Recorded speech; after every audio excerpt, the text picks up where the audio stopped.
Longhorn fans, Sooner Nation, welcome to episode 195 of the Bevo Podcast, the only podcast exclusively dedicated to covering the greatest rivalry in college football, the University of Oklahoma and the University of Texas. I'm here with my man, Kevin Miller. I am John Whitson. Kevin, who would have thought that the most controversial play of the day was when Arch Manning runs the ball in from the 5-yard line and decides to flex over the Sam Houston State defender? You have to be embarrassed. You cannot abide such behavior. I'm ashamed for you. I hope you're ashamed for yourself. But what in the world is he doing standing on top of Sam Houston State's defenders after running for a 5-yard touchdown at home? First of all, in a game they're going to eventually win 55-0. It's embarrassing, Kevin. I'm embarrassed for you, and I hope you're okay. First of all, I don't want to hear crap from Sooner fans about that when your boy Baker Mayfield did that to the worst teams on your schedule for years. I don't even know what you're talking about. So spare me with all that.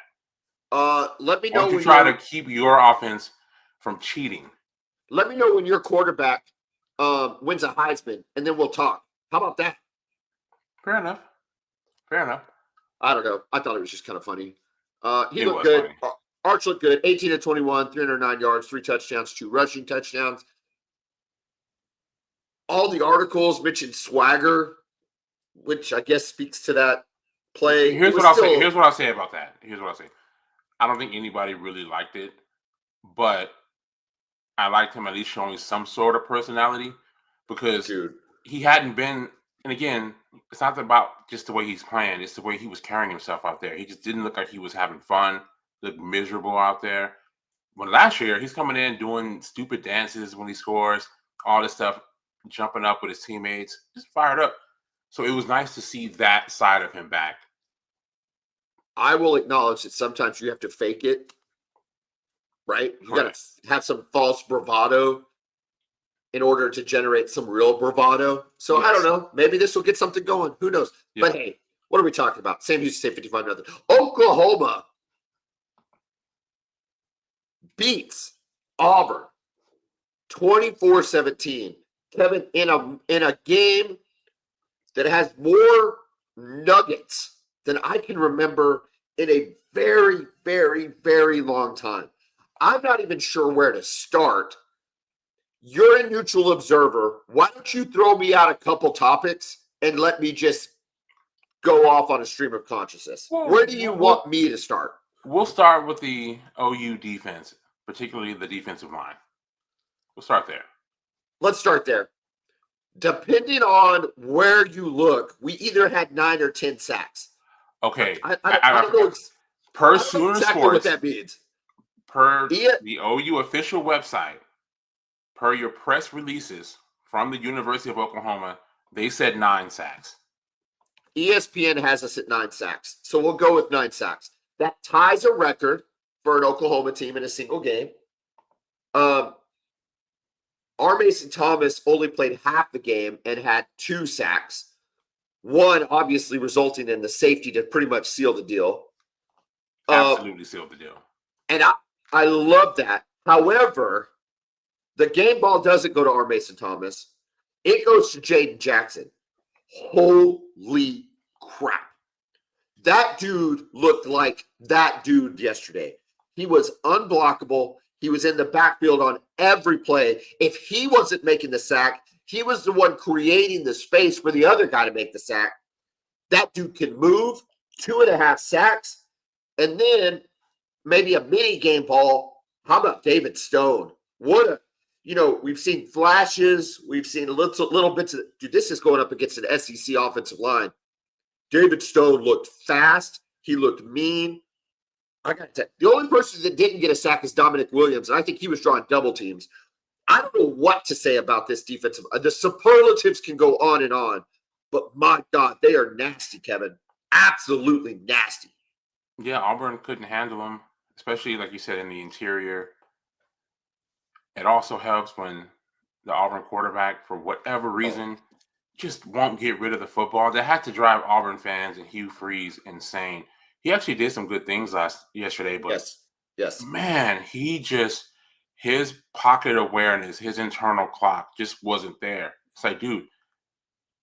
And on some of those sacks, I actually felt bad for the Auburn offensive line because they're giving him decent pockets. They're giving him decent time to get rid of the football. When you hold the ball, I think that at one point, and I told you this before they even showed this, but McElroy, they had this graphic of showing the clock, say 2.5 seconds is when you want to get rid of the football. That's like the max time you want to hold the football. He's holding it 4 or more seconds, and he's getting hit. It's not on the offensive line. That's a quarterback sack. That's a quarterback stat. The R. Mason sack. Second play of the second half. Yes. He had 5.5 seconds. Yes, that's great protection. It was great. And if you look at the pocket, it was completely clean. Yes. And their offensive line is going to get destroyed in the media and stuff. And I'm telling you, it wasn't a horrible performance. They couldn't handle the interior. But as far as the edge guys with R. Mason Thomas, no, that is completely on the quarterback for not only holding it too long, but he's holding it standing in one spot. He's not stepping up. He's not going side to side. He's just locked on, going through his progressions, and then getting hit. Let's stay on this defensive theme before we start talking about all the weird plays, because there's a ton of weird plays. But I want to stay on this defensive theme just for a second. We talked about it in the preview. You talked about it. I talked about it. We had to stop the run. We had to stop the quarterback run, and we got to start Jeremiah Cobb and maybe their other. Is it Alston? Yeah. We had to stop their running game. So they had 67 yards rushing as a team. Now, that being said, a ton of sack yardage, which impacts that number. But that was clearly the plan for Oklahoma. They only let Arnold really get away on that 4th and 11. That was a critical pickup. Yeah, it was a nice play by him. Yeah, and led to an eventual touchdown. It's the first time we broke contain really the whole game. I think we just got too excited. Like, this is but outside of that, by doing that, they left specifically Gilroy on a island. Yeah, and I did not like. And they told Jackson Arnold and Hugh Freeze, this is the only offensive outlet you're going to have. Go ahead and try to beat us with it. The stats are deceiving because he only caught 3 balls for 88 yards. But if you count those 3 balls and pass interference and other things like that, Cortland Gilroy, Cam Coleman took it to him. I think we can agree. Yeah. However, it's one of those situations where you're like, hey, we're going to make you do this. And if you beat us, great. If you don't, this is it. Looking at the result, I think you might have made the right decision. I think I'd rather that occur than Jackson Arnold go crazy running the ball. Yeah, for sure. And again, basically your coach has said, we don't trust you, or we don't believe that you can beat us throwing the football, even with a dynamic receiver in Cam Coleman. He's awesome. He's a great player. He cannot be covered one-on-one. And if he had slightly better quarterback play, it would have been a very long night for the Oklahoma secondary. How many balls did Arnold miss? 3? Oh, he missed 4? Yeah. Like he had the deep shot that he missed for a touchdown. He had another one, kind of intermediate throw that could have gone for a big play that he missed. So yeah, I mean, and your coaches bet it. That was a bet that they made, and yeah, it paid off.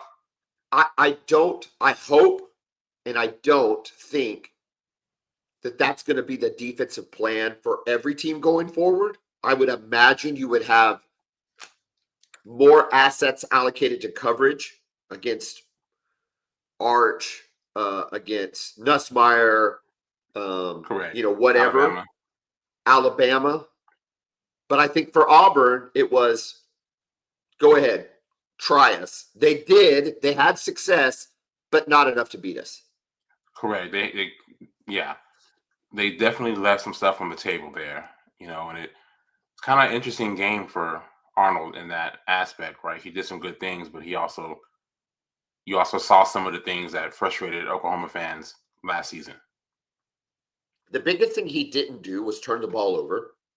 Yeah. And I'll give him credit too. I thought he handled the environment because we weren't sure how it was going to be. We talked about this on our preview episode. Are the OU fans mad at Jackson Arnold, or they just moved on? It seemed like, he was getting booed. There was a "F you Arnold" chant from the student section. I don't know if you heard that on the broadcast.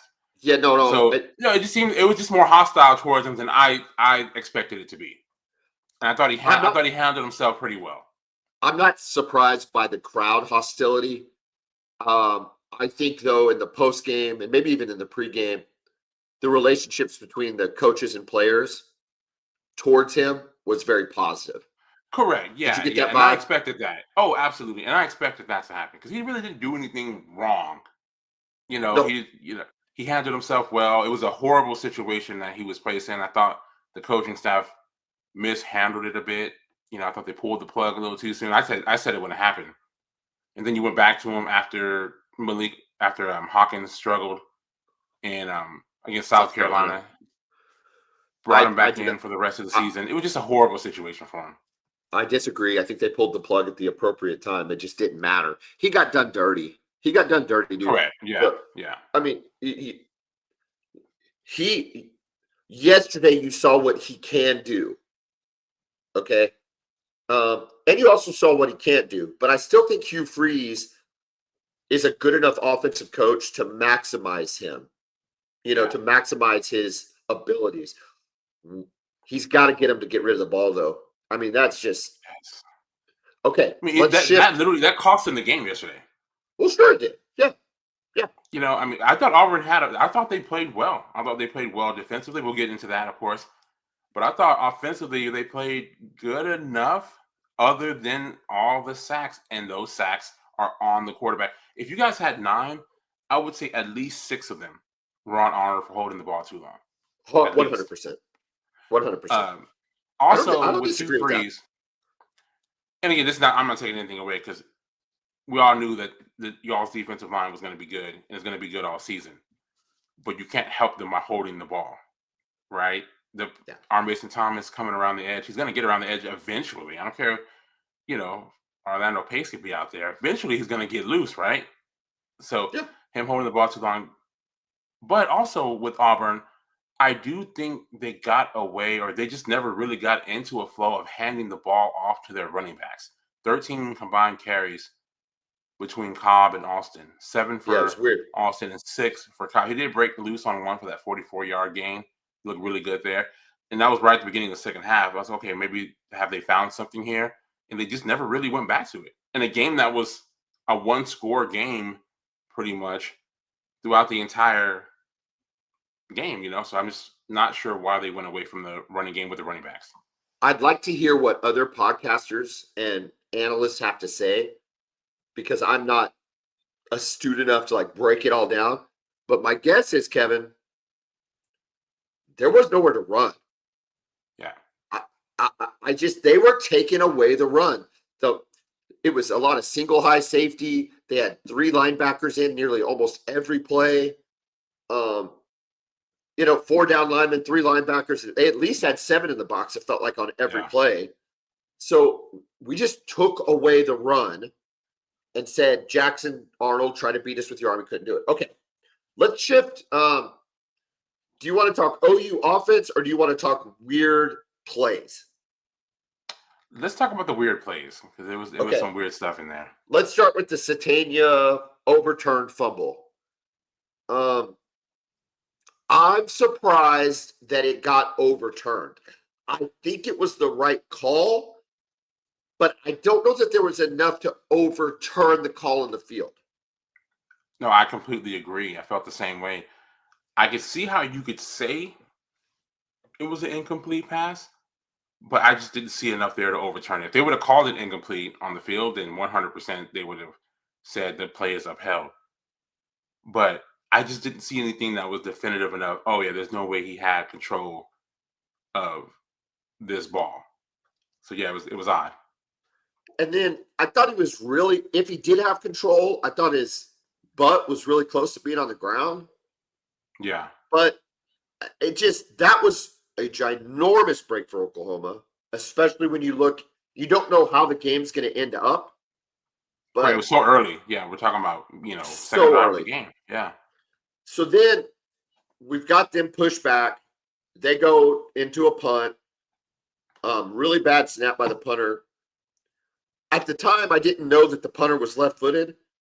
Didn't you feel like, and again, I'm not a punter. I don't got some dude bearing down on me. This isn't like, I'm just saying, do you get the vibe that he might have been able to get it off if he'd have just kept Yes. running? No, he took it. He took an extra step. He could have either kicked it quickly or, yeah, he had to get rid of that ball. And he got drilled. I mean, and this is a game-changing play here. You give Oklahoma the ball in the red zone in Yeah. a game where neither team was really moving the ball great. So we're not even really moving the ball great following that punt for one or two plays. I don't remember exactly. And then they're talking in the booth, they're showing a replay, and the next thing you know, watching it on television, Satania's catching it in the end zone with nobody within 30 yards. Correct. And I texted you at the time and I was like, what the heck just happened? You were like, well, Satania Connor, aren't you watching it? I'm like, yeah, no, I'm watching it. Okay, I wasn't sure because sometimes you're not at home, you're on the radio. I wasn't sure. Yeah. Yeah, no, I was like, no, I'm watching it. I just don't know what happened. Like you couldn't see it, and even television couldn't get a good replay. And then until they finally did, the coach, the officials on the field said to, I don't know, whoever the sideline ref was, Molly McGrath maybe. The coaches said, the officials said, he never left the field to play. They counted that there were 11 players, legal play. According to ESPN's rules analyst, and now subsequently the SEC has come out with an official statement. It was a deception play. It should have been a 15-yard penalty. I'm not going to apologize for Oklahoma. So do you think the officials got it wrong?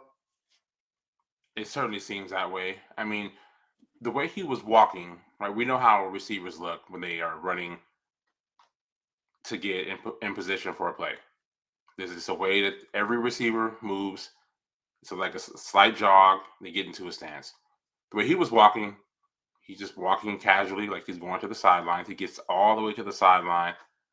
And again, I still haven't seen a full angle of the entire thing. I've seen that one screenshot of the end zone where they show him standing near the sideline, but I haven't seen a full video of start to finish. Maybe you have at this point, but I have not. Not really. Walking and how he looks. But if he's walking all the way to the sideline and then he just stops right there and then runs a route, it appears like it was a deception type play. And maybe you didn't know that it was against the rules, but I don't know.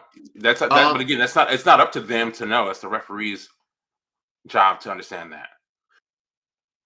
I guess there's also another layer of where you need to be lined up inside the number. Is that right? Can you not line up? I don't know about that. Just because Texas Tech went under Leach, and we've seen these air raid offense go sideline to sideline with with their receivers. Even Levy does that with his scheme. So it sounds like Hugh Freeze was a lot more pissed off about the fact that he didn't get a timeout. It sounds like they recognized, at least probably the coaches in the booth, recognized that Satania was there, that he was uncovered, tried to get word down to call a timeout. They tried to call a timeout. That's what he was so mad about. That's the vibe I was getting. Not so much the deception, which he might be mad about later, but at the time, it seemed like it was the timeout that wasn't given. Yeah, he was yelling about that. Yeah, and I guess the ref said that they didn't hear him. I don't know. Look, you take the touchdown if you're Oklahoma. I don't care. I don't think there's a team in the country that doesn't take the touchdown. It's not the OU fans' job to care, to apologize. But that's the officials' job to recognize that and issue the subsequent penalty that, at least according to the ESPN rules analyst and the SEC head of officiating, should have been called. The only thing I'll say is Ben Arbuckle better learn his lesson because they're going to be looking for it now. So don't. Correct. Yeah. It's a one and done deal, and you'd have to hope. You never know, man, with these refs. Hopefully, there's no kind of vendetta against Oklahoma because of them feeling embarrassed by that. Oh, I don't. Yeah, whatever. It's not like OU had a ton of breaks. They did have the fumble, and they had that, but they also had a couple sketchy, at least one sketchy rub route call that was not. It just was at the end of the first half, where you're looking at maybe setting up a field goal. Yeah, that was dumb, and then there was a couple other plays that were just, I don't know, pretty weak. The on first that last drive. Yeah, go ahead. On that last drive for them, they had the deep shot on the double pass, and it was clearly PI there that wasn't called on Gentry Williams, right? 100%. Then the one that was called a couple plays later on the fourth down, the ball's 3 yards out of bounds.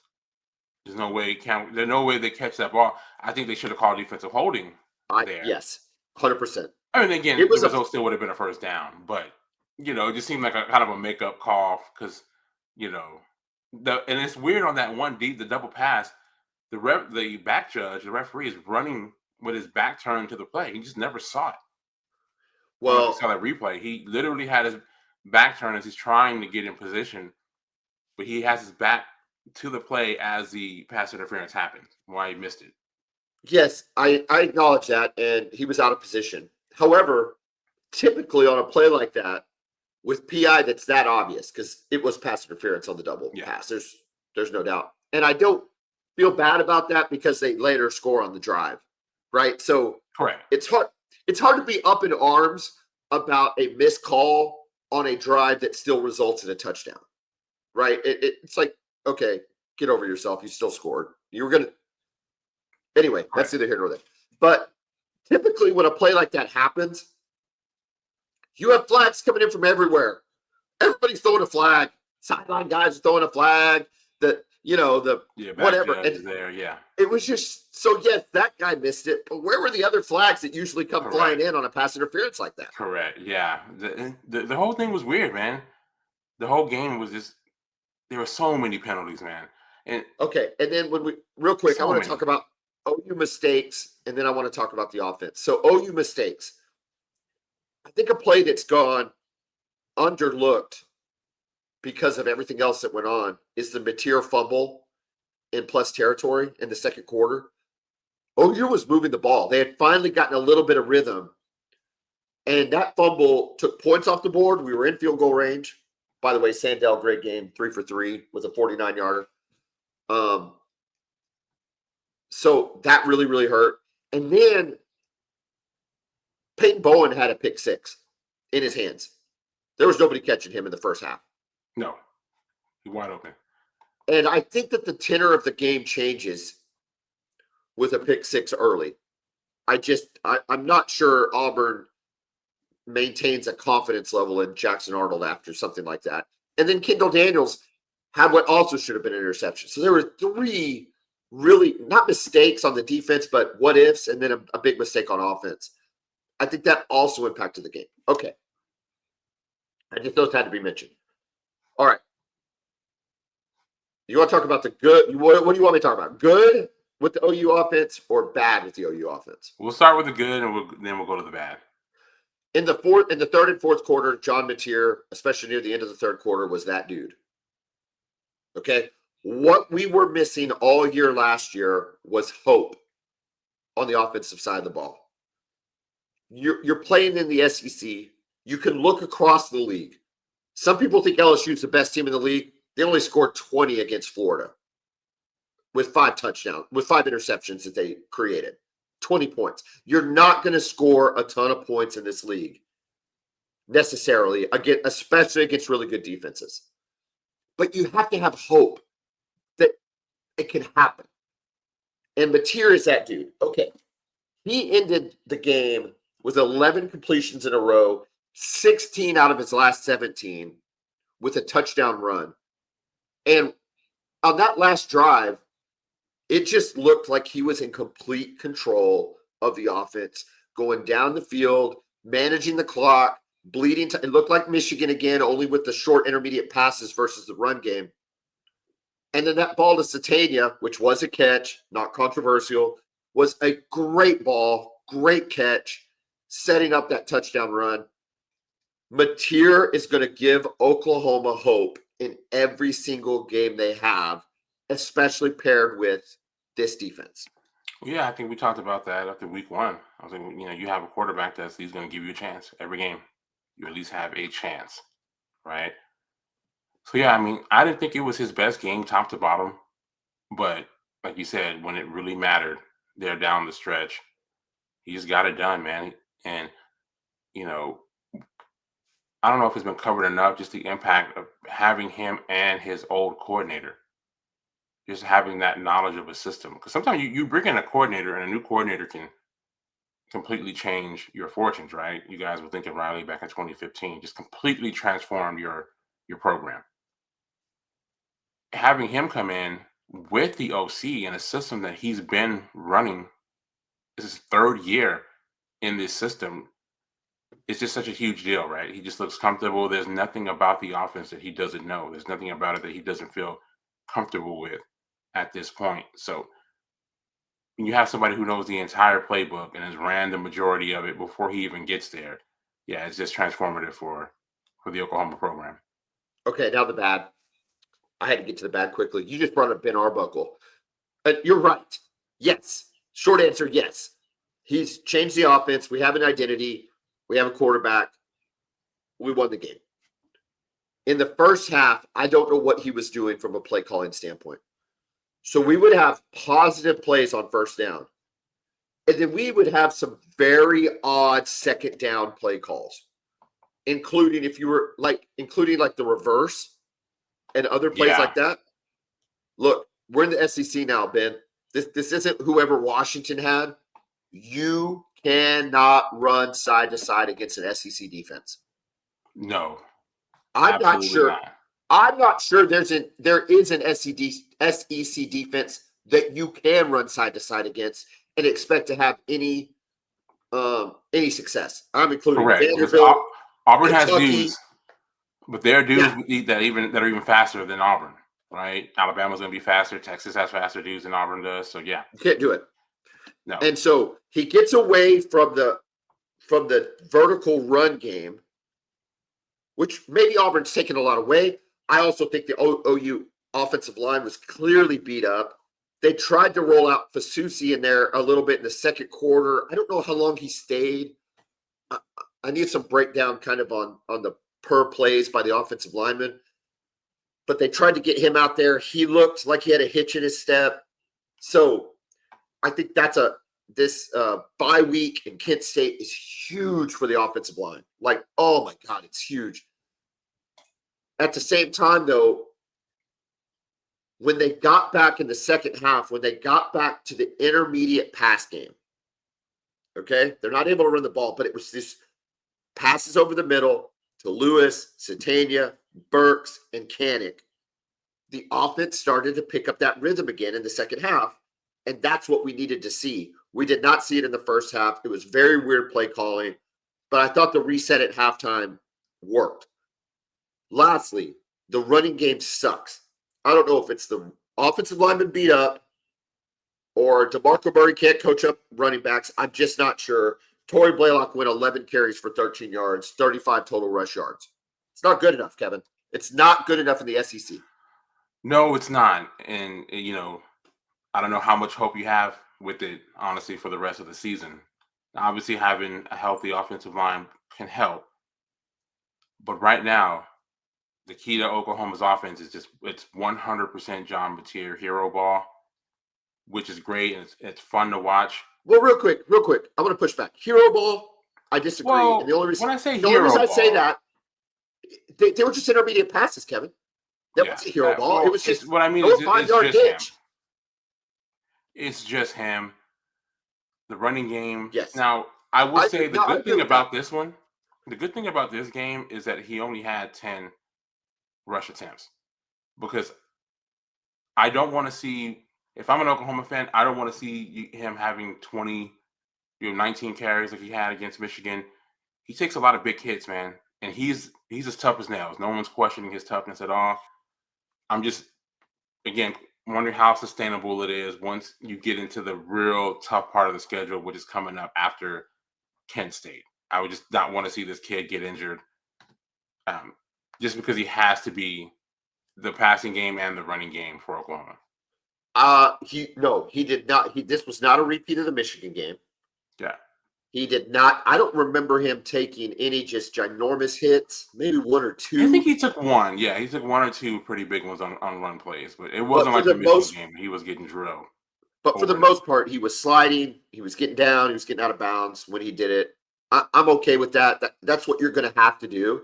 He's going to have to do it. We know no one's questioning his toughness, right? Like that's been fully established. We know what he's about. But there's nothing wrong with sliding, going out of bounds. You do what you have to do if you're in the red zone, if you're trying to pick up a first down or a touchdown. But on a normal play, just get down, protect yourself. Too much. Okay, let me ask you guys. Let me ask you this. I guess I'm trying to assess our run game, which, regardless of the question I'm about to ask you, wasn't good yesterday. But how good is Auburn's rush defense? And where do you think it ranks on Oklahoma's schedule of teams left to be played? Well, I think it's good. I think clearly they showed that it was good. Right? You guys couldn't get anything going. You got Blaylock to the edge one time. He had 6 yards as long as carry of the day. So they obviously have a really good interior run defense, but you're going to face others that are just as good, right? I think Texas is going to be good. Tennessee is going to be solid. Alabama will be good as well. South Carolina, I'm not sure about them. There's a lot of questions with them. We'll get to them later.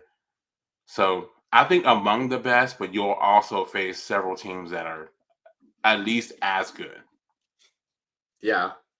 That's what I'm afraid. I think we talked about this. I think Auburn was more talented than Michigan. Although Michigan with a good win against Nebraska. We'll talk about that one too. I think they were more talented. I think our offensive line was beat up, but I don't think there's anything to suggest that our offensive line can go through this schedule untouched, right? We're going to continue, I think, to be beat up to an extent. I don't know, man. Is it a scheme situation, or at some point, like in the second half, do you just decide, let's use the short passing game as our run game? Correct. Let's create space that way, and let's stop trying to just bang our head against the wall. No, I thought you did what you had to do. That running game was not doing anything. They were getting penetration on pretty much every run play. So the short passing game just works. We're obligated by the Jaden Ott's NIL contract to mention Jaden Ott when we talk about poor rushing. Jaden Ott, you're running back at $800,000 a year, likely. He wasn't even there returning kicks like he has been for the previous games. Didn't notice him on the field at all. At any point that I see him out there. I think there's a more than not likely chance that we will not see him make the road trip to South Carolina. Would you agree with that at this point? I mean, I think you bring him probably just in case I don't think they're going to run him. But it is. I noticed it yesterday. Caught up in all the hoopla of the game, which was a great game to watch, by the way. But yeah, where is he at? What the heck is going on? I don't. I mean, clearly he's not. He's either not a good worker in practice. He's not a good teammate. I guess he's hurt, but that's just not the case. They played him too much for him to be hurt. Yeah. Blaylock's the better running back, which I agree with. I mean, everything we've seen indicates that. But you would have just liked in a game like this to maybe have a change of pace back. Yes. And because Javonte Barnes isn't that dude, right? I don't have to go over his stats. The one carry, he got one carry only for a reason. He got one carry, and then he had a touchdown that he dropped. Correct. Yeah. That was a good pass by Mateer. It was a little high, It was a high throw, but you're a skill position player. You expect a fourth-year guy to bring that down. And he didn't rifle it in. Normally, I complain about Mateer throwing it too hard, maybe. It was fine. It had some heat on it, but you expect a fourth-year guy to catch that ball. Yeah. So anyway, that's all we're going to give out. The fact is he's got an NIL agreement, and we have to make sure we mention him. You know what I mean? Well, yeah, I mean, this guy came in with a lot of hoopla, right? And it's just been a weird situation, right? A ton of money, supposedly. We don't know the details. But for him to not be on the field at this point, and this was a huge game, it's not like you're holding him out for something bigger. I mean, what was bigger than this? It's one of the most important games on your No. schedule. Every So it's game a is going to weird happen. deal, man. Oklahoma has a chance to win every game, but with the exception of Kent State, there is not one team left on the schedule that if Oklahoma doesn't play their A game, they're going to get beat. Yeah, correct. If I prognosticate, look at their schedule, they will have to play an A+ game to beat Texas. They will have to play a B+ game to beat South Carolina, an A game to beat Tennessee, an A game to beat Ole Miss, A+ to beat Alabama, A+ to beat LSU, and an A game to beat Missouri, it turns out. Yeah, I mean, that's how they're they're actually going pretty to. good. Yeah. That's how they're going to have to play, right? So each Yeah. individual game they can win, but they can't. I mean, the defense. Yeah, the defense will have to give a performance like this almost every game, and Mateer will have to have a very good game like he did yesterday, especially in the second half. Any one of those fall off, they're gonna get beat. Yeah, the margin for error there, and every team has weaknesses, but that's the thing that has to excite you guys is that I have not seen We got what hope. looks like an elite team in college football. I have not seen one. Oregon's the closest thing, but they haven't played anybody that's any good yet. I don't know who else Indiana's played, but good Lord. Oh my goodness. We'll get into that, but wow. I Oh, did not expect that. Neither did Illinois. okay. University of Texas. We talked a lot about OU, but I mean, Sam Houston State, 55-0. Arch, 18 of 21, 309 yards, 3 touchdowns, 2 rushing touchdowns, an odd flex, but everybody's feeling a little bit better in Austin. You're going into a bye week. Quick takeaways from that game. What needs to get right before you face Florida in 2 weeks? Okay, well, first of all, it was just nice to see Arch play well and at least appear like the guy we saw last year. And not just from, the attitude, appear to be having fun, but just literally the way he plays. And I know everybody's going to say it's Sam Houston. I know Sam Houston, they might be the worst team that Texas has played in 5 years. Just an absolutely horrible football team. The problem is, though, we look bad, inept offensively against other poor competition. UTEP's not good. San Jose State's not very good. And Arch couldn't hit a wide open receiver to save his life. So it was just nice to see him being able to hit the guys that are open because they've been open all season. It was nice for him to hit a deep shot to Ryan Wingo, finally see those guys link up. So it just gives you a little bit of hope knowing that he can play like he's capable of playing. The deep ball looked good. That's kind of what we remember from Mississippi State last year. Yeah. And in the other game, I don't even remember whoever. He also hit a throw. That wasn't the best throw he had, though. He had a throw. It was kind of an over route that he hit to Ward. It was just layered between the safety and the linebacker. I mean, from the opposite hash, too. It's one of the best throws I've seen any quarterback make this season. Just the placement of that. And I'm like, okay, this is the guy that we saw briefly last year. So hopefully it just gives him a boost in confidence. Need 2 good weeks of work during the bye week to get ready for Florida because regardless of their record, that's going to be a tough football game. You play Florida in 2 weeks, so we'll get there. But here's the thing. Did we see enough from Arch and the offense to give us some real confidence going into Florida? Number one. And number two, clearly it's going to be a different type of defense. Whatever you want to say about Florida, they're 1-3. I get it. But, dude, it was a 1-score game in the fourth quarter against Miami. Carson Beck who might be as good a quarterback right now as in the country, went 17 of 30 for 160 yards and interception. Like, he did not have a good game against Florida. They made that ugly. They made it ugly when they played LSU for Nussmeier. You know they're going to try to do everything they can to make it ugly for Arch. Was this cleansing palate of a game enough that you can like think about Florida and say Arch can be productive against his Florida defense? Yeah, I mean, I feel better. I don't know if I feel fully confident. And again, I feel like we can beat Florida just based on the way their offense looks going up against our defense. No. But I think you could beat. I think you can beat Florida. I'm talking about Florida's defense versus Texas offense. Yeah, that matchup. That's a really good question. I feel better than I did last week, but am I 100% confident? No, and I can't be based on a performance against one of the worst teams I've seen Texas play in years. So I feel better, but I'm not, puffing my chest out like, hey, we're going to go and score 40 in Gainesville because of this. I just feel better. Yeah. Okay. Yeah. And I feel like we'll win the football game because our defense is that good. And our defense, kind of like you feel about OU's defense, is going to keep us at least in every game that we play. But I did see hope. I did see some throws that make me more confident. How I don't have this stat written down.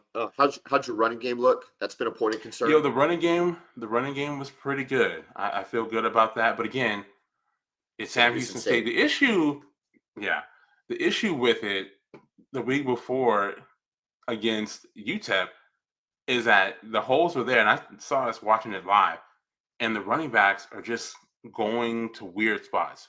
Young guys out there, Christian Clark, redshirt freshman, did not play last year as a true freshman because he had an Achilles injury. Jared Gibson played some last year. But yeah, so we're blocking it up, but they're hitting the wrong holes. It was better tonight with the vision. They finished with 264 yards rushing. Everybody averaged over 5 yards a carry. All the backs did. So again, I like what I'm seeing there. But the offensive line against Florida, we'll see. I think we'll hold up in pass pro because we have all year, even against Ohio State.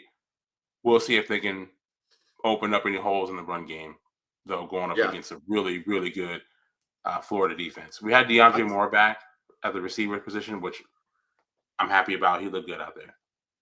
Florida just we'll talk about that. Okay. Let's give a shout out to our sponsors. First one I want to give out a shout out to is the Chicken Shack. Again, for everybody out there, October 8th, the Chicken Shack off of Route 66 in Arcadia. Kevin and I will be doing our OU Texas preview. For Kevin and I, this is Christmas. This is Christmas Eve, 4th of July, Memorial Day, our birthdays, all rolled up into one. This is like the biggest holiday of the year. And this is what we have this podcast for. And so we're really excited that the Chicken Shack is allowing us to do that episode at their restaurant. So be there. Chicken Shack, October 8th. We're going to start recording probably sometime around 6:30. Also, shout out to our title sponsor, Brown O'Haver. Brown O'Haver is a public insurance adjusting firm. Work for the insured, not the insurance company. If you've had a loss to your home or your business, you want to call Brown O'Haver, 405-735-5510. Kevin, who are you in for? And for Pioneer Roofing, John, if you've had any damage to your roof or you think you may have damage to your roof, give Pioneer Roofing a call. They'll go out and give you a free inspection, let you know if you need a roof replacement or if your roof is just fine. Give them a call, 405-549-2712. All right, let's look at week 4.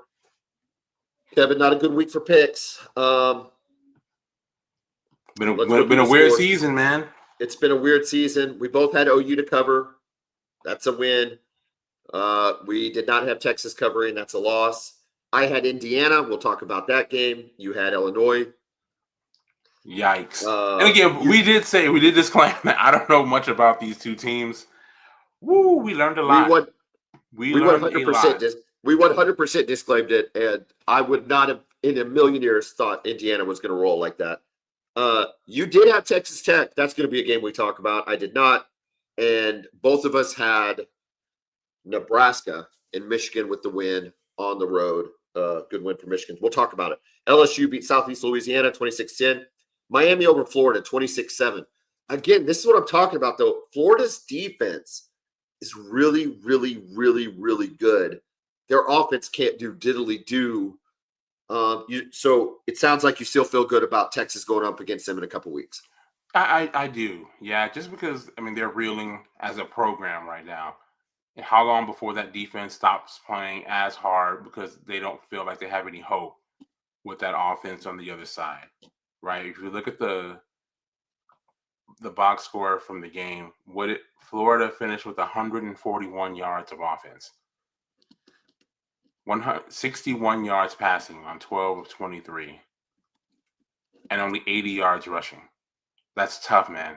Even going up against a really good Miami defense.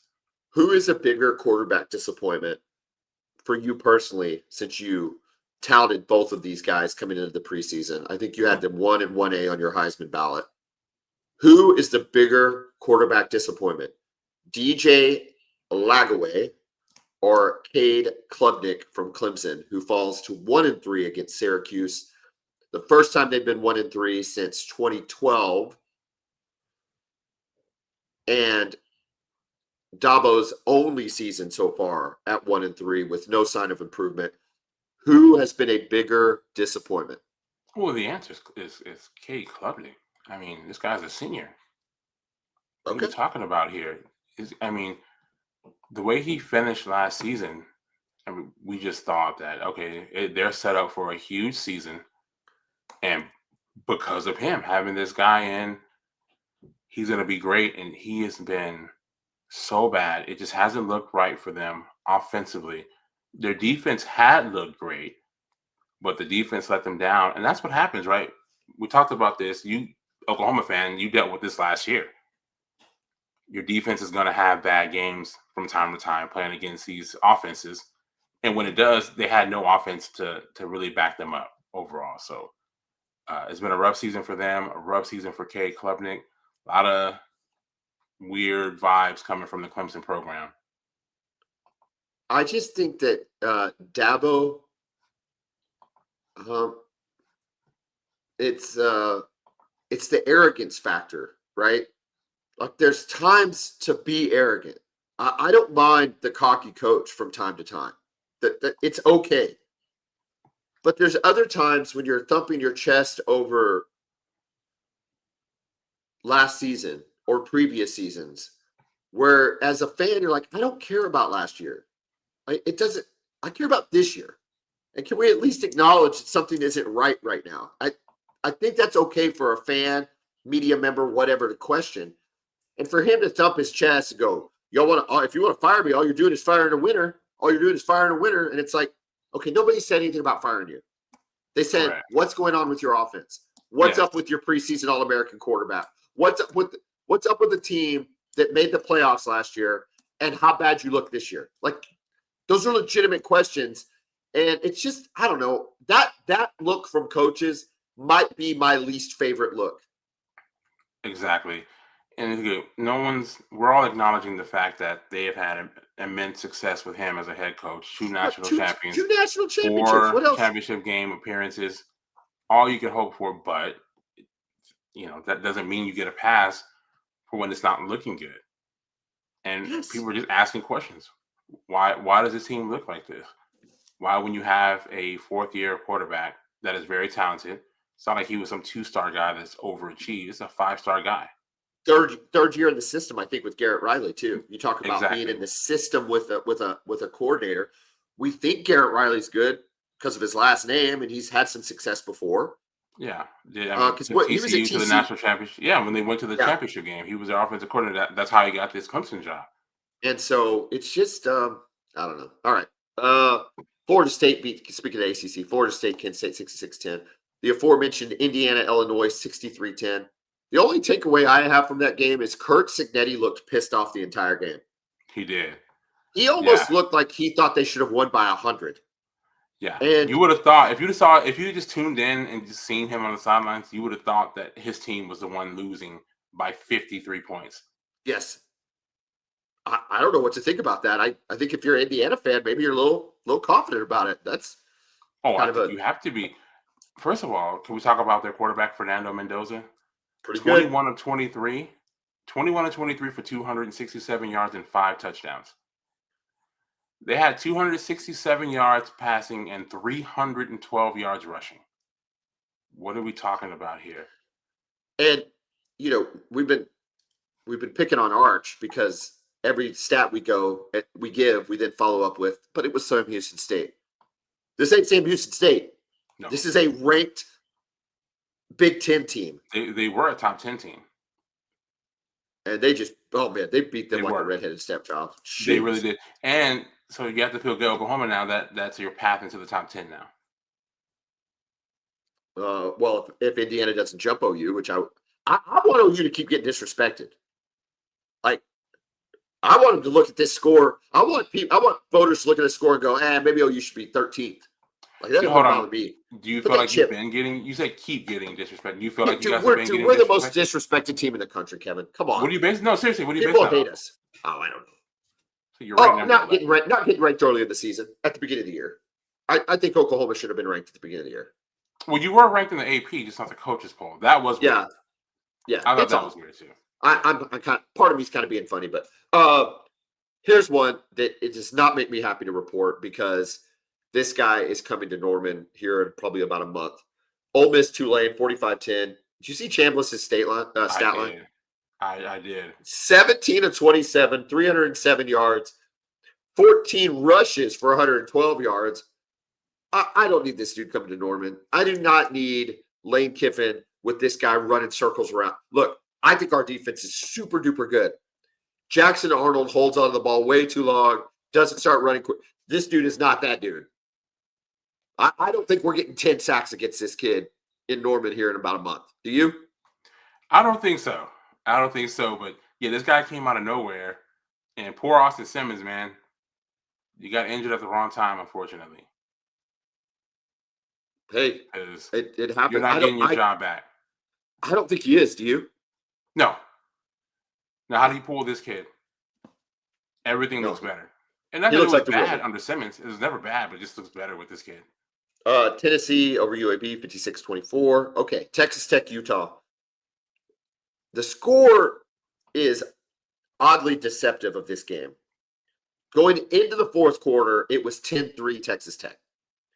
With 10:22 left, it was 13-10 Texas Tech. So it's a 3-point game with 10:22 left. Baron Morton gets hurt. You text me that Baron Morton gets hurt. Will Hammond comes in, and all this kid does is go 13 of 16, 169 yards, 2 touchdowns, and they absolutely run away with this game. It looked like an SEC. 61 yards rushing for the kid, too. Oh, did he really? Okay, I didn't even have it. Yeah. That's crazy. Because when did he come in? Like third quarter? Yes. Came in the third quarter. And so this game looked like an SEC game. Tech and Utah look like they can hit people, look like they can make things ugly. I wouldn't want to mess with them if I'm not running the ball well, either one of them. But, man, Tech figured something out maybe with this kid. I don't know. That is a big-time performance in the fourth quarter by Texas Tech on the road against Utah. Yeah, we talked about this, right, in our preview, that if Texas Tech wants to be looked at as a serious program, one that can make the college football playoff, this is a game that they need to win, and they got it done. Like you said, it was an ugly defensive game. First of all, there were turnovers everywhere. Yes, from both teams in the first half, especially Utah. I think. Let me look at the box score real quick. I think overall there was let's see, 6 turnovers overall, 4 for Utah, 2 early for Texas Tech. And because Barrymore is a gunslinger, man, he's gonna just throw that ball even in tight coverage. He's just gonna throw it and trust his guys to make the play, which they do a lot of times. But he also had 2 interceptions. Yeah, but his numbers outside the interceptions weren't awful. No, he was good. Percentage was pretty high, really. Oh yeah, I think he was 13 to 16 or something like that. He had a good percentage. But Will Hammond just comes in and the offense it just flowed. it just really flowed with him too. So huge win for them. You have to take them serious now as a to me, they become the leader in the Big 12 and the most likely winner of that conference. They've spent a lot of money building the type of roster they feel they can compete for a national championship. I'm not sure if they can do that, but you have to feel, if you're a Texas Tech fan, you have to feel good about your chances of winning the Big 12 and making the college football playoff. If they can be that explosive against a pretty good defense in Utah, they could be a, they're not going to be a favorite in the playoff, but they could be a threat, especially in a first round game. Correct. And if you're them, just get in. That's all. If you're Texas Tech, just make the playoff. That's you're already having one of the best seasons in the history of your program. So Georgia Tech beat, then you figure it out. Georgia Tech beats Temple 45-24. Vandy over Georgia State 70-21. We picked the Michigan-Nebraska game. We lost the Michigan-Nebraska game 30-27 for Michigan. Raiola with 30 or 41 for 308 yards, 3 touchdowns and interception. So really good numbers for him in a losing effort. Underwood only 12 of 22 for 105 yards. He did rush 8 for 61 and a touchdown. Michigan just looked a little more physical, I think. Correct. Yeah, I think they just have better players overall too. And again, if you look at their rushing deal, Justice Haynes, 17 for 149, but again, 75-yard run. And it seems like every game that's what happens with him. It's like, I think that's what happens. When you keep running it and you keep running it and you keep running it, eventually the defense is going to get out of position and it just takes one time. He'll go 75. I think it's okay if we stop exempting that run because he seems to get it every week. He does. You know what I mean? He does have that long touchdown run. He's had it in pretty much every game they played this year. And he's not a long and lean guy. He's pretty stocky. He's got the hips and he's definitely 202 low pounds. Yeah, 5'11", he's a low 210. Exactly, a low profile running back. But when he hits a hole and he's got the speed, there ain't nobody catching him. Yeah, he can go. He can absolutely go. In the SEC, Missouri plays South Carolina. Missouri beats them 29-20. Here's the stats you need to know from this game. South Carolina held to -9 yards rushing by Missouri. And Lenora Sellers played. I don't know what his stat line was because I just wrote this down because this was amazing. -9 yards rushing. Missouri, conversely, 287 rushing yards. I'm surprised it was 29-20 with a stat like that. That's crazy. Yeah, Lenora Sellers did for 18 of 28 for 302 yards and 2 touchdowns. But again, it doesn't matter if you can't run the football. That's how they kept it close. Correct. Yeah, but it doesn't matter if you can't run the football. Or stop the run. Kevin, 287 yards. It's not like they're running the wishbone. Correct. And, you got a pretty efficient night from Pribula at quarterback. 16 of 27 for 171 yards, 1 touchdown, 1 interception. Yeah, I mean, the line, I don't know if the line moved once it was reported, because it was reported earlier in the day that Lenora Sellers was going to play. Yeah. So I'm not sure if the line moved, but even that 9.5 spread was wild going into this when we did our preview episode. But they must know something about Missouri, man, and they look like a legit football team. Another team you guys got to play later this year. Well, we got to play both of them. The South Carolina game has gotten easier as the year has progressed in terms of perspective. It looks easier. Missouri's gotten tougher. However, I think Oklahoma's really good against the run. Yeah. And those numbers that you read off were fine for that quarterback, but nothing that scares you. Yeah, no, not at all. No, just efficient, right? I think OU can match up well against Missouri, but it's still they're going to have to play a B+A game. Like you can't mess around. Man, when you have these tough stretches, is all it takes is one slightly off night, and then you lose a game. Kevin, tough stretches. Oklahoma, after they play Kent State, every team will be ranked. Every team will be ranked. Well, South Carolina, we'll see. They're not South Carolina will be ranked. But they started out ranked. How about that? I mean, but here's the thing. It doesn't really matter if they're ranked or not. We know, just as football fans, that is going to be a tough football game.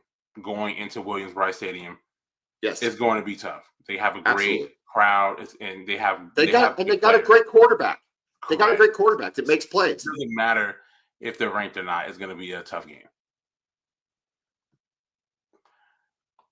So yeah, that y'all stretch coming up though, and just obviously OU fans, you probably have memorized this, but Kent State, Texas at South Carolina, Ole Miss at Tennessee, at Alabama, Missouri at home, LSU at home. Yeah, it's memorized into my freaking psyche. All right, Notre Dame beats Purdue 56-30. They finally give the ball to Jeremiah Love, 19 for 157 and 2 touchdowns. USC beats Michigan State in a late game. Mayava, the quarterback. Jordan Mayava. Yeah. 20-26, 234, 3 touchdowns. USC going to be ranked. They're hanging in there. Yeah, they'll be ranked. That game, like you said, that game was late, man. I mean, it was 1:15 here, Central Time, and the fourth quarter had just started. It's so stupid. Michigan's in the Eastern time zone, Kevin. They're in the Eastern time zone. That means it was 2:15. So unfair. Started. Yeah, the game probably didn't end until almost 3 a.m. Eastern time. Unbelievable. I used to hate it when the Thunder would make the playoffs, and even in the regular season. West Coast games. Yeah. And you'd have like a 9 o'clock tip, but that at least is the NBA, and you don't wait your whole week for one game. But you're waiting your whole week for one game, and you have to stay. I mean, it's miserable. Yeah, and these games, you only get a few of them, right? So they're all important. A third of the season's over, dude. A third of the season's over. Crazy. Memphis beats Arkansas. Pittman just finds ways to lose games, and fumbling on the goal line like that, or inside the 5, inside the 10, yeah. When you just need a field goal, is just got to be gut wrenching. I don't know. You got to wonder how long Pittman can be there. Arkansas has flashes at times, but whatever. Yeah, Mississippi State beats because you can see they don't want to fire him, right? They don't want to. They don't want to fire him. He just keeps giving them reasons. Yeah, to do it. Memphis, by the way, looks like they now have the inside track for the the group, the G6 playoff spot.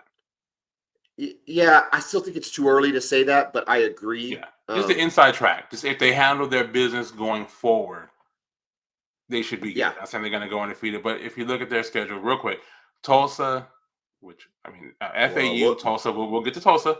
UAB, South Florida.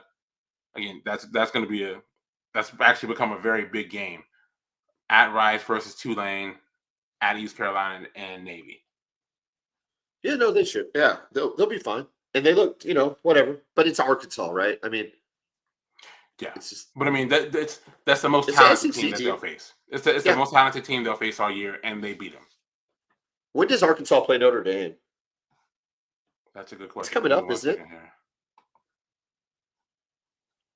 I didn't even realize Arkansas plays Notre Dame. Oh yeah, I think they go to Arkansas. Yeah, don't they? Yeah, next week. Oh, is that next week? I got a list of next week. And it is at Arkansas. Next week's slate of games is very good. We'll talk about that. All right, let's end up with. We let off with Oklahoma State at Tulsa or in our last episode because it was played on a Friday night.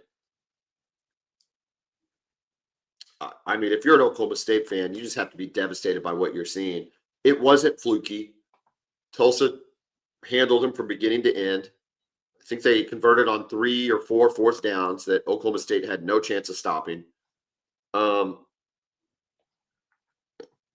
Okay. I think he's going to be fired. I think everybody thinks he'll probably be fired. I guess I'm asking you, Kevin, with the transfer rule and recruiting, when is the best time to fire your coach in this modern era of football? I mean, when you fire a coach, you have to look at it as a whole program reset anyway. So I see no reason to wait. The season looks like a lost cause for Oklahoma State already. So to me, if you're going to do it, there's no difference in doing it now or waiting till the end of the season. There's going to be a mass exodus of players regardless of when you do it. Yeah. Mm-hmm. Yeah, it's a full reset. They can't transfer in season when their coach gets fired, can they? You can enter the portal, but I'm not sure if you can go to. And if you do go to another school, if that is allowed, I don't think you're eligible. Yeah, you couldn't play. But you're right. I guess you're right. They could enter the portal though. Correct. But I mean, if you're Oklahoma State and you're looking at this strategically, to your point, it's going to be a reset. In addition, who on that roster are you like, I can't lose that guy? Because nobody's playing well enough to say you can't lose that guy. Correct. Yeah, they don't have Ollie Gordon or a Justin Gilbert for going way back. They don't have anybody who looks like that. Des Bryant. Daniels. Yeah. Absolutely. Yeah, they don't got one of those guys. Emmanuel Ogba on the defensive line. So you're saying had dudes over the years, but I mean, if you're going to, it's just. I mean, it just doesn't look right.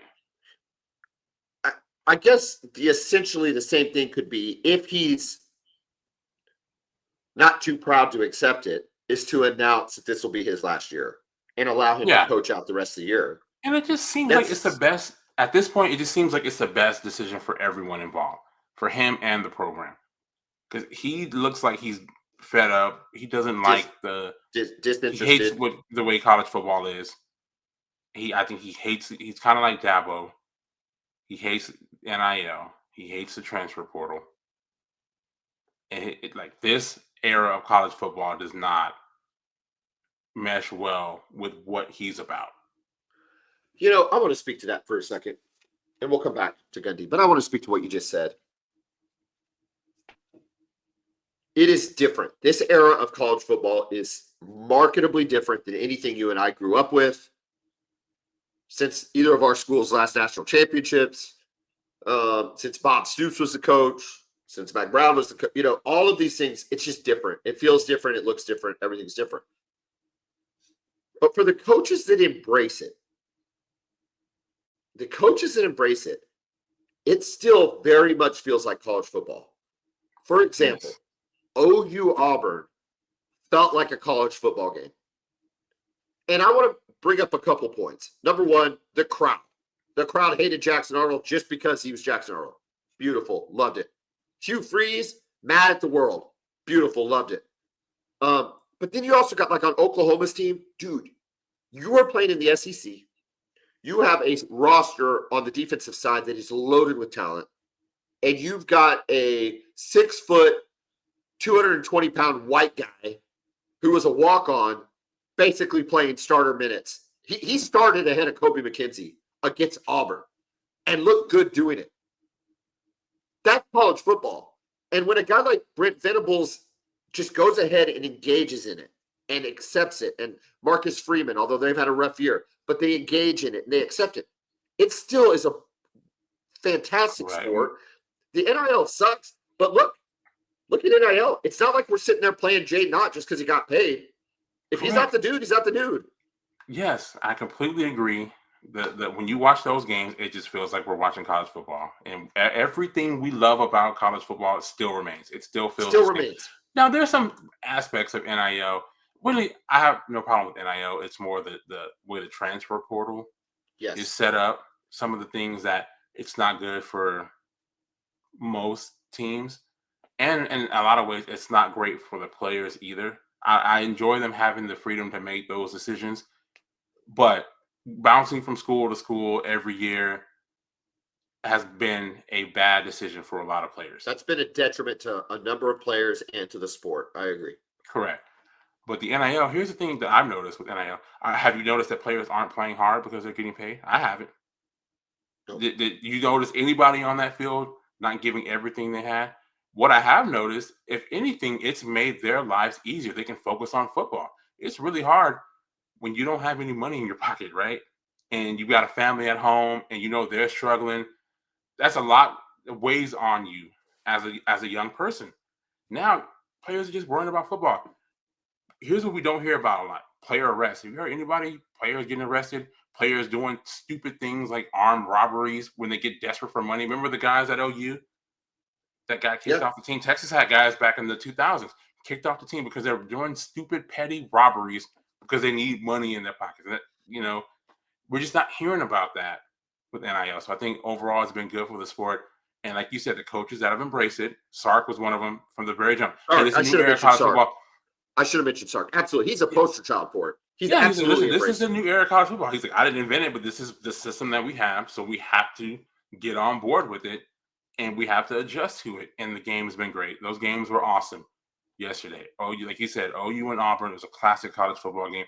I'm watching this game. I called you in the first at halftime just because I was just having so much fun watching the football game. It was a great game, and it'll continue to be that way. So yeah. Okay, back to Gundy and to a lesser extent, Dabo. You know, dude, it's really rich. It is really, really rich for coaches that have just made a crap ton of money over the year, and especially Gundy, who has leveraged job openings multiple times at Oklahoma State to get raises. Which again, you and I, we're capitalists. Go get paid, son. Like, that's fine. But then don't be pissy with the people that are helping you get paid. Go get paid. Like, Correct. what are we? And that's, I think, it's just this moral indignation that he exhibits about a system that has allowed him to, in his career, earn over $100 million. Correct. Dabo makes $11.5 million a year. Yeah, get over NIL, bro. Correct. These guys, these athletes, these, in a lot of cases, kids into young men, you have made millions on their performances. It's Correct. okay if they get paid. Now, Correct. does that open up scrutiny for Jaden Ott? Does that make you question Cade Klubnik? You know, because how much is he getting paid? Okay, that comes with it. We're going to deal with it. That's whatever. But the hypocrisy of these coaches to say, well, I should get paid, but this is ruining the sport. Like, stop. I can't deal with it. Correct. Yeah, I don't understand where this comes from. And like we've seen, it's been great. The games have been great. More people are watching than ever before. It's More fun. people are watching. The atmospheres are still the same. Kevin, I don't disagree with you, too, in terms of the playing. I mean, look, dude, John Mateer is not shying away from hits because he's making $2 million a year or whatever the number is. Correct. He's not. He is putting his head in just like Baker Mayfield did before for free. Like, exactly. It's just not happening. And so, I think now in terms of, we've already said it, the guardrails that the sport needs is around the transfer portal. Yes. Something needs to be. It needs to be worked out. In a better system. The timing of it too is what I don't like. Scholarships and NIL deals should last 2 years, and then you should be able to do whatever after that, or one transfer per career, per 4-year period. Whatever it is. More stability with the transfer portal, but the NIL is not, to me, it just has not been a problem. I've seen no aspect of that. No, it would protect players down roster too. Correct. And so Gundy, he's just clearly not on board. And you can see he just doesn't look like he's enjoying himself. And if he's not, then that means nobody is. Yeah. So why keep doing this, man? Go take a couple years off, see if you want to come back. Go to the NFL and go be a coordinator or something, Well, and I thought about it like with Belichick. I'm surprised Belichick wanted the headache of a D1 school. You would think, like, if I'm Gundy and he professes to love football, which he does. He loves football. It's been a lifetime pursuit. Clearly.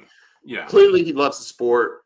He was a player, assistant coach, one of the longest serving head coaches, the best coach ever in Oklahoma State, all of the things.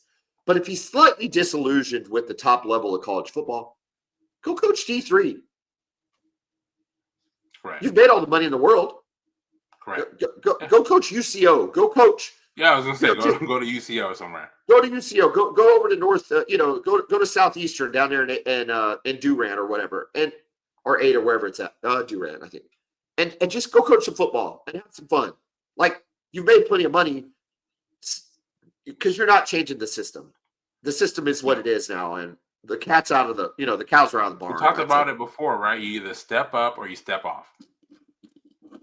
Yeah. All right, dude. Okay. Let's take a quick preview. So both Oklahoma and Texas are on bye weeks next week. Definitely needed for Oklahoma, especially on their offensive line. Texas just needed to continue to refine some offense, although the same Houston State was probably a better salve than even a bye week will be. But this is pivotal bye week time to get right for both schools.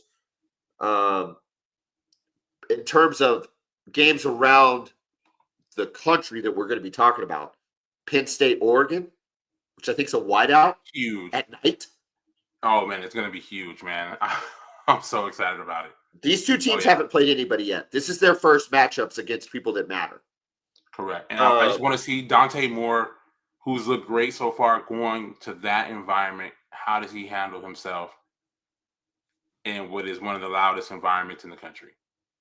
USC plays Illinois, Auburn at A&M, LSU and Ole Miss, Notre Dame and Arkansas we talked about, and then Alabama, Georgia. So what a great week, Kevin, to have a bye week for Oklahoma and Texas. Seriously. Because that's a legit slate to just sit back, feet up, enjoy some college football without having whatever hypercardiac episode like I almost had yesterday when John Mateer was fumbling the ball. Yeah. How'd you feel? Just real quick, how'd you feel when Auburn scored there and took their first lead of the game? There's plenty of time left, but were you nervous? You feel, I felt good. I felt calm. Two things. John Mateer and Tate Sandell. Yeah. Our kicker is kicking the ball really well right now. He's hitting the ball really well. 49, 32, 28, right down the middle, no drama. Looked really good. Speaking of, also, just side note, our punter, holy crap. What a great game by that kid. It's funny. What a dumb play by the Auburn kid for trying to field it there. What was he doing? Oh, my goodness. And the fight just brought me back just nightmares of Nathan Vasher doing that in 2001. Yeah. Texas and rivalry shootout, just fielding a punt inside the 5, leading to the Roy Williams Superman play. He must have had no idea where he was. He must have no idea where he was. Yeah, I think he's running backwards and just completely lost his mind there for a second. It's crazy that happens. But anyway, so we had Tate Sandell. So I felt good about Sandell. I felt good about Mateer. And let me tell you, the way they closed out Michigan gave me confidence that we could march down and score. Now it looked different because it wasn't a running game situation, but I mean, that was the best the offense looked all day. It was run really well. Clock was managed well. I just was really happy with it. So no, I felt pretty good. More that we were going to get a field goal, but yeah, I felt good. Speaking about clock management, did you notice? And I know you're emotionally invested in the football game. But on Auburn's last drive, did you notice a lack of urgency with them? 1,000%. I thought it was so weird. They were taking their time, like they were winning the game and trying to air out the ball. It was so interesting. Kevin, they only had one timeout. Correct. When they received the ball. And they had a chance to run 2 plays before the 2-minute warning. And they got 0 plays off. Like from the end of 1 play to the 2-minute warning, I want to say it was like 30 seconds. And they didn't, or maybe like 25. And they got nothing off. 0. It was odd. It was so odd. There were a couple game planning things I thought was weird with them, but their schemes. I don't think they tried to attack your edges in the run game. I think OU has been a little bit vulnerable, and not in a bad way, but just it's been hard to run. It's hard to run up the middle against OU, so you would try the edges. That's how Texas got going in the Red River Shootout last year, the outside zone play, especially to the left side. Never really saw them try that. They ran counter, I think, 1 time and got a big run off of it, and I never saw them go back to that. So just interesting things there with Auburn that led to them also, losing that football game. A game they had a chance to win. I would love to know from Michigan and Auburn what they are seeing defensively from Oklahoma that causes them to play very conservative, even as the run game is concerned. Because to your point, if you remember back to the Michigan game, it was just straight run. It wasn't counters or GT counters or pulls, or it was just like straight run block, right? Correct. And we left that game going, well, that wasn't very inventive or creative. No, and I think you're making the same point about Auburn, right? Yes. Yeah. If you know that, if you're running up the middle and it's like, okay, we can't get any penetration when they have Jaden Jackson and David Stone and Grayson Halton, who I think is a really underrated player, by the way. And Dominic Williams. Yeah. So it's like, okay, you try to see if you can punish their edges. You get an H-back out there, try to double team the guard, bring a fullback around or a tight end around to try to hit the edge. Really see if we can run at our Mason Thomas. Just we can't handle him in pass blocking, so try to run at him. I didn't even see them really try. I saw them run counter one time and they hit for like 12 yards. I thought they'd come back to it, and I just never saw it again. Well, you talk about our edges. We had PJ was out there. He put some pressure on him. He wasn't on the sack list. But to me, he still has an undisciplined game, at least from my amateur point of view. He just looks a little wild still, which is weird after 3 years. But I would think, to your point, that would be the perfect opportunity to run at somebody. Because he tends to get too far up the field. You probably would be able to cut inside. But we'll never know because they never did it. And I guess back to my question is Oklahoma doing something tactically in their alignment that tells a good play caller in Hugh Freeze and a good run game coordinator in Sharon Moore, we can't do those very often? Yeah, we have to run straight at them. So what? Yeah, it's very, very interesting. Not even trying it. Kevin, it's a great week of football. In case you're out there wondering, I've saved the beard story for the end. I did have a minor sleep apnea procedure done. And not only did I find out the day of the procedure that I had to shave and lose my entire beard, I also found out, Kevin, I don't get to play golf for a month. That's in the fall. That's the hardest part. Correct. So this is the best time of the year for golf. It's really the best window. Just because, here in Oklahoma with the weather, you have that short window of good weather. Wind is down. Wind is down. Temperature's down. The grass is great right now. It's just pretty frustrated. The surgery went fine. Blah blah blah. It's a pacemaker for the tongue. That's what they do. Okay. Yeah. So it's right here. And it goes up to, and there's like a wire that's connects to my tongue. They'll turn it on in here in about, 3 or 4 weeks. And it will shoot electric impulses to my tongue to keep my tongue from creating the obstructive sleep apnea I have. Yep. So great. Congratulations on that. Thankfully, I'm glad it went well for you. It did go well. Before you know it, you'll be back on the golf course.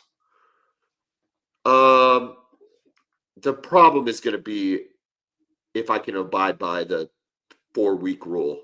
I don't know if I'm going to be self-disciplined. You go at least 3. Enough. 2.5, Kevin. Okay. The good news is I think I can practice. I think I can work on my short game. I don't think the putting stroke or the short chips are going to be a problem. It's just the long slashes with the drive, Yeah. Or, that's the most important part. Oh, you know what else is good? Real quick, everybody out there, and we might talk about this on Wednesday a little bit. I'll give a Ryder Cup preview on Wednesday. But in addition to OU and Texas having a bye week, is also Ryder Cup next week. So you'll be able to watch the Ryder Cup and not worry about missing any OU or Texas football. Let's do a preview because I'm curious if we have a chance. So, just preview of the preview off the top of my head. Europe has more name power. You're going to recognize more of the golfers from the European team. But I like the composition of the American team. I think Bradley did a really good job of who he picked.